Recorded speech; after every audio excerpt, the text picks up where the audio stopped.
경매도요, 어떻게 고수분들은 신권 낙찰 받지 않습니까? 네네네. 더 고수는 예정 물건 보지 않습니까? 네네네. 근데 NPL 투자자는요, 어떤 매력이 있냐면, 이게 경매 되기 훨씬 전부터, 연체됐을 때부터 이 채권을 그렇죠. 알고, 내가 이 채권을 활용해서 얼마의 낙찰을 받을지까지 이미 다 정해놓는 거죠. 엄청 빠른 거죠.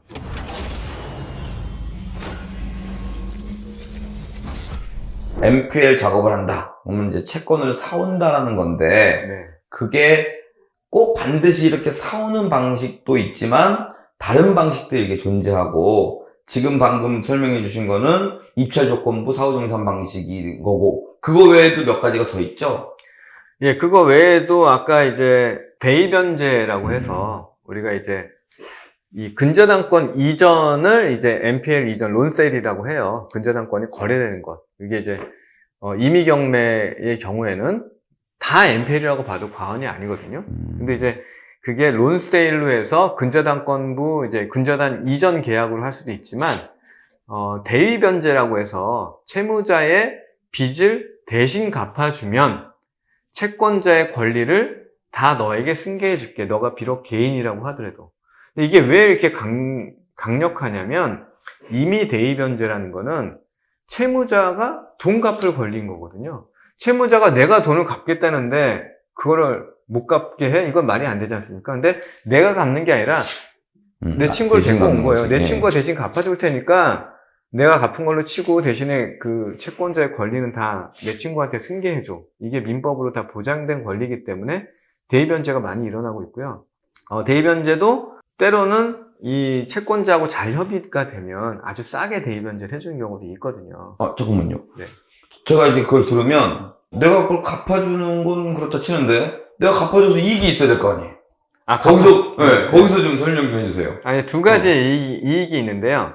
예를 들어서 원금 5억에 연체이자 1억이 있는 이제 6억짜리 근저당권을 채권은행하고 잘 협의했더니 뭐 4억 5천에 이전해 줄게. 왜냐면 이게 상가인데다 커서 뭐 경매했을 때 어떻게 될지 위험성도 있으니 불확실하니까요. 싸게 4억 5천에 대입변제 해줄게 해서 이미 대입변제 하면서부터 이 수익이 발생하고요. 다만 이제 채무자도 뭔가 좋은 게 있어야 되지 않습니까? 이렇게 도와줬으니까 감사합니다라고 해서 제가 생활비 중 일부를 어차피 경매로 했을 때 이 사람한테 돌아가는 게 없거든요. 네네. 그런 경우에 제가 충분히 대입변제 금액이 예를 들어 4억 5천이다. 그러면 거기에 한 1, 2% 정도는 또 같이 쉐어해서 생활비로 지급해드리고 그런 조건으로 이제 이미 대입변제 이제 승낙서하고 뭐 인감 이런 것들 다 준비해서 은행에 가서 딱 디밀면 즉시 해주게 돼 있습니다. 그러면은 제가 그거를 이제 원금과 이자 중 원금만 갚았다. 그러면은 이제 누군가가 낙찰이 되면 그 이자는 제 겁니까? 아니, 원금과 이자와 배당일까지의 이자 모두를 다 받을 수 있습니다. 예. 그럼 이거는 부동산 투자 쪽이라고 보기보다는 NPL 투자라고 딱 해야 되겠네요. 그렇죠. 대입변제는 이제 두 가지입니다. 하나는 그렇게 배당을 내가 받겠다는 게 있고, 하나는 내가 처음부터 이건 내가 배당 안 들어와도 내가 낙찰 받아갖고 이 상가 크니까 이제 뭐 스터디 카페 같은 거 잘 되지 않습니까? 내가 해보겠다. 이런 조건으로 대입변제를 하게 되면 처음부터 이제 수익을 확보하고 가는 거죠. 싸게 낙찰받을 수 있는 권리를 확보해 놓고 내가 왜냐면 채권은 4억 5천에 샀는데 6억까지 내 채권액이 쌓여 있으니 나는 이제 이거 6억에 낙찰 받아갖고 실제로는 4억 5천에 낙찰 받은 거지만 6억에 낙찰 받아서 대출도 충분히 받고 거기에다가 스터디 카페 열어서 뭐 한 달에 한 500만 원 현금으로 만들겠다. 이럴 때 이제 NPL들이 아주 강력하게 이것도 양도세를 좀 할 수 있는 하나의 방법이 되나요? 마찬가지로 차익에 대해서는 보통 법인 같은 건 법인세를 내고요. 개인 같은 경우는 이런 차익은 때에 따라서 이제 기타 소득으로 처리하는 경우들이 많습니다. 근데 제가 6억을 썼어요. 네. 근데 떨어졌어. 떨어졌어요. 감사한 거죠. 6억까지 배당 받으면 되잖아요. 6억을 썼는데 붙으면 내가 원래 계획했던 부동산 그 계획을 가면 되는 거고. 네네. 떨어지면은 부동산은 취득하지 못했지만 한 1억 5천을 내가 받는 게 되네요. 그럼 마지막으로 네. 지금 이미 경매 얘기를 많이 해주셨는데 그래도 이걸 좀 요약해갖고 NPL하고 경매 공부하고 이렇게 하면 좋은 점이 무엇이 있나? 이렇게 한번 말씀드려볼게요. 경매도요, 어떻게 고수분들은 신권 낙찰 받지 않습니까? 네네네. 더 고수는 예정 물건 보지 않습니까? 네네네. 근데 NPL 투자자는요, 어떤 매력이 있냐면, 이게 경매되기 훨씬 전부터, 연체됐을 때부터 이 그렇죠. 채권을 알고, 내가 이 채권을 활용해서 얼마의 낙찰을 받을지까지 이미 다 정해놓는 거죠. 엄청 빠른 거죠. 그리고 NPL을 알게 되면, 우리는 내 입장에서 이걸 4억에 쓸까, 5억에 쓸까만 고민하지, 채권자의 입장에서 채권자가 얼마 이상 꼭 낙찰되게끔 이걸 관리할 건지에 대한 거는 생각을 못 하잖아요. 그렇죠. 근데 알고 보면 이미 채권자들은 이게 뭐 5억이면 5억, 5억 5천이면 5억 5천, 꼭 낙찰, 그 이상 낙찰돼야 되는 관리되는 가격들이 있어요. 예를 들면 뭐 울릉군 수협이다, 뭐 아니면 뭐 인천 새마을 금고다, 이런 지역의 어떤 은행들은 이런 게 한 건만 잘못이 돼도, 한 건으로 2, 3억만 손실이 봐도 그 해 영업이익의 상당 부분이 깎이거든요. 네네네. 그래서 이 채권이 처음에 NPL화 되면서부터 이게 최소한 얼마 이상 낙찰이 돼야 되는지 가격들이 대부분 다 나와 있어요. 네네네. 그리고 거기에 내가 뭐 원금을 할인받았다든지 아니면 연체인자를 좀 더 누적했다든지에 따라서 어디까지 내가 룸을 갖고 입찰할 수 있는지 가격들이 다 산정할 수 있기 때문에 그걸 미리 체크해 두면 내가 입찰 받을 때도 훨씬 유리하고 훨씬 낙찰 확률을 높일 수가 있죠. 그러면은 이거는 뭐 우리 학원 홍보를 잠깐 하자면 그런 산정하는 것도 이렇게 좀 기준을 잡아주고 그러십니까? 이걸 이렇게 계속 보다 보면 이제 여러 가지 뭐 이 설정된 금액이나 뭐 청구 금액이나 여러 가지 사례들을 보면서 이것들이 어느 정도의 이 채권자의 마음이 설정돼 있구나라는 거를 이제 보다 보면 보이죠. 관시법처럼 이거는 어느 정도 수준에서 정리가 되겠다는 게 보이기 때문에 그런 보이는 훈련들을 좀 같이 하면 어떨까 참. 이제 이런 생각을 하는 거죠. 아까 우리가 6억 5천짜리 근저당권을 네. 4억에 사오는데 사실 제가 우리 투자자분들이 4억 현찰을 갖고 계신 분들이 많이 없거든요. 한 1억 정도 있다. 그래도 가능할까요?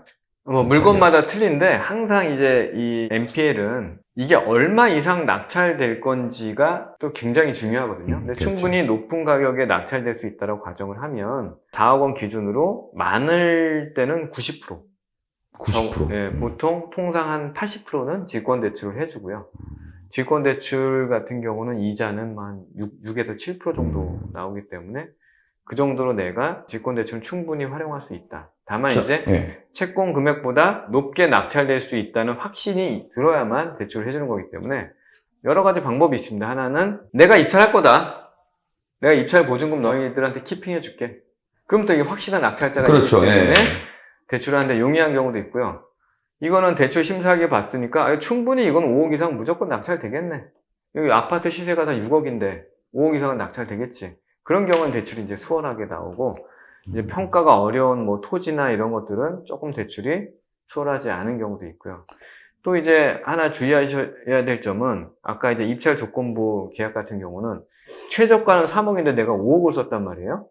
그러면 대출 받을 때 조금 색안경을 끼고 이거 좀 이상하게 낙찰받은 거 아니야? 이런 불리한 여건이 있을 수 있기 때문에 반드시 그럴 경우에는 주변에 좀 그걸 뭐라고 하죠? 책받침이라고 하나요? 제 가격 밑으로 한 두어 명 입찰 있도록. 너무 이게 여러 가지 얘기를 해주셔갖고 우리 시청자 좀 헷갈릴 것 같은데 자, 일단 4억짜리 사올 때 네. 8에서 90, 최대 90%까지 된다. 네. 그럼 금액으로 따지면 95% 되는 경우도 봤습니다. 그래요? 네. 90%만 하자고. 네. 80% 하면은 3억 2천이니까 내가 8천. 그리고 8천에 90%면은 약간의 부대 비용. 약간의 부대 비용. 네. 90%면 3억 6천이니까 내가 4천. 네.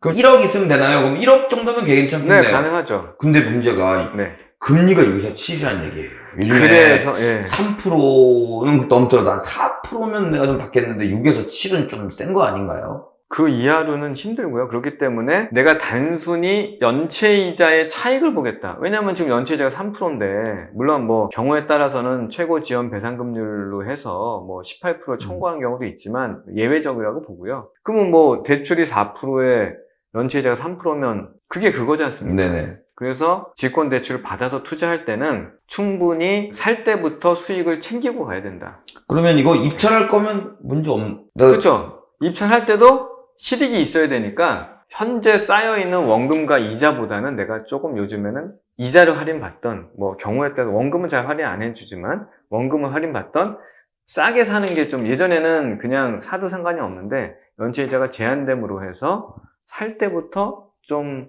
원금 또는 이자, 적어도 이자 정도는 내가 충분히 조정을 하고 가격을 싸게 사야만 취득이 있는 거죠. 이거 그러면 기간은 얼마나 보통 써요? 이렇게 되면? 통상 1년 계약을 하고 1년? 네.